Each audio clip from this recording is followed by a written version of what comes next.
Because right now we have an invasion. We have an invasion of millions and millions of people that are coming into our country. I can't imagine why they think that's a good thing. It's a very bad thing.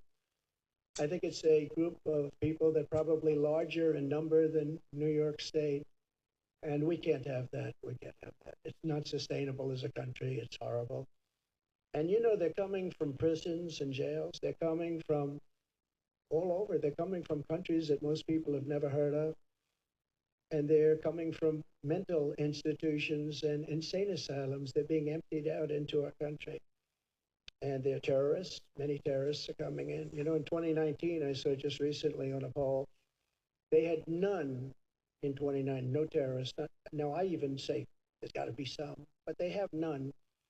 And then as soon as this group took over, they have hundreds and hundreds of terrorists coming in, known terrorists, some of them really bad. And many of them are in, and they came in, and nobody knows where they are. This is not a good thing. And we're going to have to deport. We're going to have a deportation level that we haven't seen in this country for a long time, since Dwight Eisenhower, actually. So I don't want to be overly rough on the president, but I have to say that he is the worst president that we've had in the history of our country. He's destroying our country. And, you know, my wife attended the funeral 2 months ago of Rosalind Carter, and it was beautiful. And Jimmy Carter was there, and I thought to myself, Jimmy Carter is happy now because he will go down as being a brilliant president by comparison to Joe Biden. He'll be a brilliant president. He's going to be known as brilliant by comparison. So we have to stop the invasion. We have to bring down our energy. We have to, you know, I say all the time, we have more liquid gold under our feet than any other nation anywhere in the world. And we have to stop the crime, and we have to help rebuild our cities, and we have to rebuild the capital, Washington, D.C. I was there on one of the Biden indictment trials. You know, this is the only person this never happened before, but I go to a lot of courthouses because of Biden, because they're using that for election interference.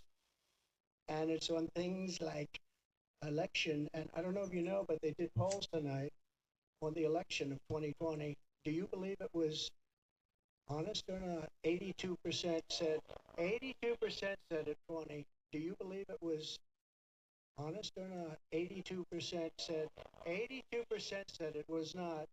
And we can't have that, Chairman. We can't have that. You can't have a situation like that. So we're going to straighten out our elections. We're going to do a lot of great things. We're going to try and go to paper ballots as soon as possible. Voter ID. One day elections. You know, we have these elections that last for 62 days, and if you need some more time, take as much time as you want, and so many bad things happen. We have to get rid of mail-in ballots, because once you have mail-in ballots, you have crooked elections. Actually, Jimmy Carter's commission said that a long time ago.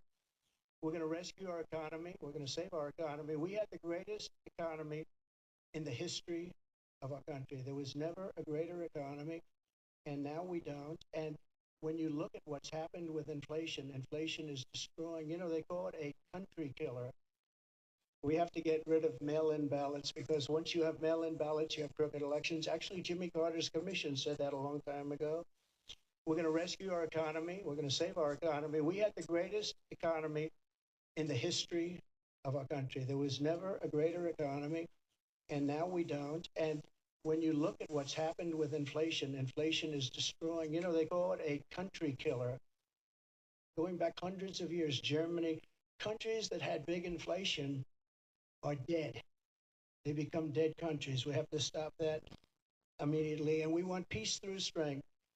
Russia would have never attacked Ukraine, would have never done it. Putin and I get along fine.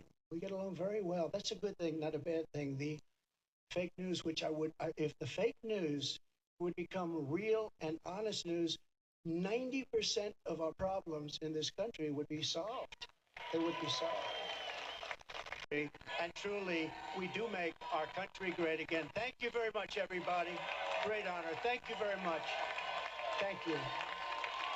Thank you very much.